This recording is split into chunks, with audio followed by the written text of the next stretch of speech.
अगर टेकन में कोई ऐसा फाइटर है जो स्वैग और डांस के साथ फाइट करता है तो वह है एडी ग्रूडो। तेज मूव्स, घातक किक्स और कैपेयारा की कला का सबसे बड़ा उस्ताद। लेकिन सवाल यह है, क्या एडी सिर्फ एक डांसिंग फाइटर है या उसके पीछे एक गहरी दर्दनाक कहानी छिपी है। एडी ग्रूडो ब्राज़ील का रहने वाला था और एक अमीर परिवार में पैदा हुआ था। उसका बचपन बहुत शानदार बीता। पैसा, गाड़ियाँ, पार्टी, हर चीज़ उसकी ज़िंदगी में थी। लेकिन फिर हुआ एक ऐसा हादसा जिसने उसकी पूरी दुनिया को तबाह कर दिया। जब एडी 15 साल का था तब उसके पिता की हत्या कर दी गई। उनके पिता बहुत ही इज्जतदार इंसान थे, लेकिन उन्होंने ब्राज़ील के सबसे खतरनाक माफिया के खिलाफ आवाज़ उठाई थी।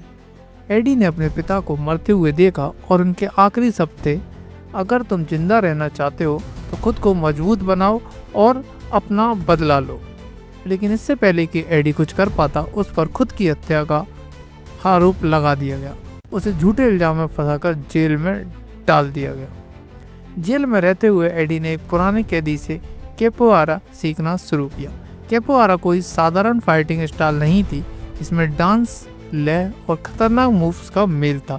तेज स्पिनिंग किक्स, बैकफ्लिप अटैक्स और बिना रुके मूव करने की कला। एडी ने 7 साल जेल में रहकर कैपोआरा को मास्टर कर लिया।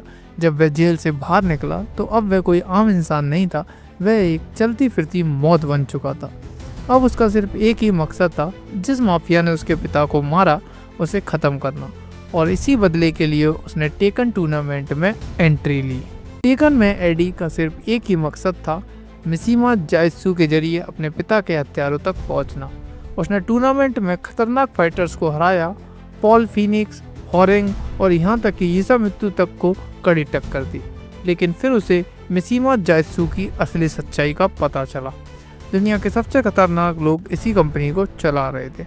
एडी का बदला भी अधूरा था, लेकिन तभी उसकी ज़िंदगी में एक नया मोड़ आया। क्रिस्टी मोंटेरो, एक लड़की जिसने भी कैपोआरा सीखी थी और जिसके दादा वही इंसान था जिसने एडी को ट्रेनिंग दी थी।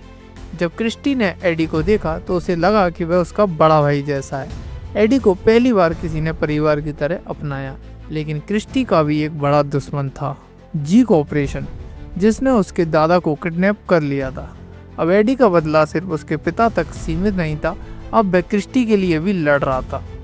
टेकन 4 में एडी को पता चला कि जी कॉर्पोरेशन और मिशिमा जाइत्सु दोनों ही ब्राज़ील के माफिया से जुड़े हुए हैं। अब एडी को समझ आ गया कि अगर उसने अपने पिता की मौत का बदला लेना है तो उसे सबसे बड़े शैतान काजुया मिशिमा को हराना होगा। टेकन 5 में उसने टेकन टूर्नामेंट में फिर से एंट्री ली, लेकिन इस बार वह पूरी तरह बदल चुका था। अब वह एक शांत फाइटर नहीं बल्कि गुस्से से भरा हुआ योद्धा था। टेकन 6 में एडी के बदले की ज्वाला और भी तेज हो गई थी।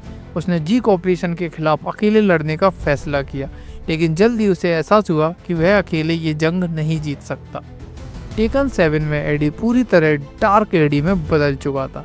उसने किसी भी कीमत पर अपने दुश्मनों को ख़त्म करने की ठानी और यहाँ तक कि मिशिमा जाइत्सु के लिए काम करना शुरू कर दिया। अब सबसे बड़ा सवाल यह है, क्या एडी अपने पिता की मौत का बदला ले पाएगा या वह हमेशा इसी जाल में फंसा रहेगा। क्या क्रिस्टी उसे दोबारा सही रास्ते पर ला पाएगी या फिर वह हमेशा के लिए डार्क एडी बन जाएगा। क्या टेकन 8 में एडी और मिशिमा जाइत्सु के बीच कोई भी बड़ा ट्विस्ट होगा, ये सब आने वाले टेकन गेम्स में पता चलेगा। तो दोस्तों, ये थी एडी ग्रूडो की पूरी कहानी। एक ऐसा फाइटर जो स्टाइल और बदले अगर दोनों में माहिर है। अगर आपको ये कहानी पसंद आई तो अगली कौन सी चाहिए हमें कमेंट जरूर करें और चैनल को सब्सक्राइब करना ना भूलें। मिलते हैं बहुत जल्द एक नई कहानी में।